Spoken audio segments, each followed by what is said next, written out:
Bharat America trade deal पर प्रधानमंत्री नरेंद्र मोदी को कॉम्प्रोमाइज्ड बताने वाली कांग्रेस क्या फंस गई है? ये सवाल इसलिए क्योंकि आज केंद्रीय मंत्री पीयूष गोयल से लेकर बीजेपी अध्यक्ष नितिन नवीन तक बीजेपी के तमाम दिग्गज पूरी तैयारी के साथ मैदान में उतरे और कांग्रेस की भरपूर सियासी फजीहत की।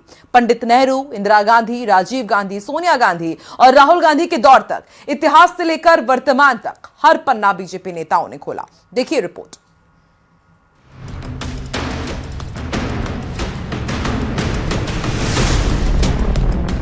देश ये समझ ले कि प्रधानमंत्री कॉम्प्रोमाइज। अमेरिका और भारत के बीच ट्रेड डील के मुद्दे पर राहुल गांधी लगातार मोदी सरकार को घेरने की कोशिश कर रहे हैं और पीएम मोदी पर यह कहकर डायरेक्ट हमला बोल रहे हैं कि प्रधानमंत्री मोदी कॉम्प्रोमाइज्ड हो चुके हैं। संसद से लेकर सड़क तक राहुल गांधी बार बार यही शब्द बोलकर पीएम मोदी पर निशाना साध रहे हैं। कांग्रेस ने कॉम्प्रोमाइज्ड वाला जो सियासी गेम शुरू किया था, अब खुद ये मुद्दा कांग्रेस पर भारी पड़ने लगा है।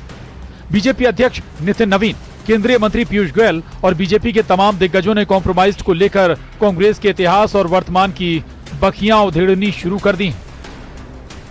जवाहरलाल नेहरू जी ने 1954 में उन्होंने देश के सभी हितों को चाइना के समक्ष झुकाकर देश को कॉम्प्रोमाइज कर दिया। सामने कुछ हासिल नहीं हुआ, अक्सर चीन दे दिया चाइना को और चिट्ठियां लिखी कि चाइना को परमानेंट मेंबर बनाया जाए यूएन सिक्योरिटी काउंसिल का। इतिहास गवाह है कि नेहरू जी के सचिवालय सीआईए और अन्य विदेशी एजेंसियों के लिए किस प्रकार खुली किताब के रूप में था। अब आते हैं माननीय इंदिरा गांधी जी के पर शिमला समझौता, जिसमें 93,000 पाकिस्तानी सैनिक को बिना पीओ के कब्जा लिए हुए छोड़ देना, आखिर किस कंप्रोमाइज मिशन के तहत यह किया गया? बीजेपी के आरोपों पर कांग्रेस भी पलटवार कर रही है और इतिहास को छोड़कर वर्तमान के आईने में झांकने की बात कर रही है। 70 साल पुरानी इतिहास कंगालते रहिए, पूरा देश बेच दिया, उसका आकार देखिए कितना है। हमारी अर्थव्यवस्था बैठ जाएगी, हमारा कृषि सेक्टर तबाह हो जाएगा, हमारे उद्योग धंधे तबाह हो जाएंगे।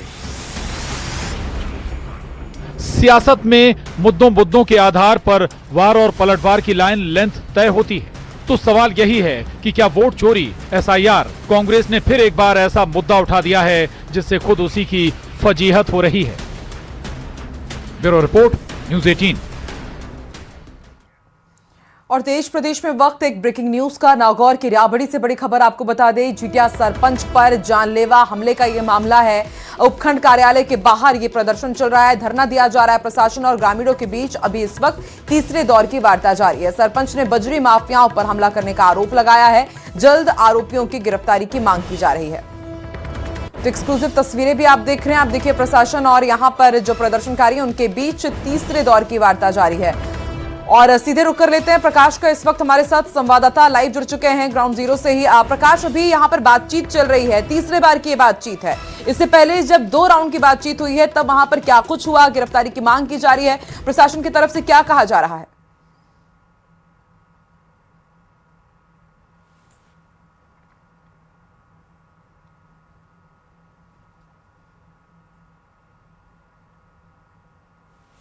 पादुकला थाने के बाहर कल देर रात और आज सुबह से वहां पर वो धरने पर बैठे थे, जिनके बाद पहली वार्ता हुई जिनमें उन्हें 3 बजे तक का समय दिया गया।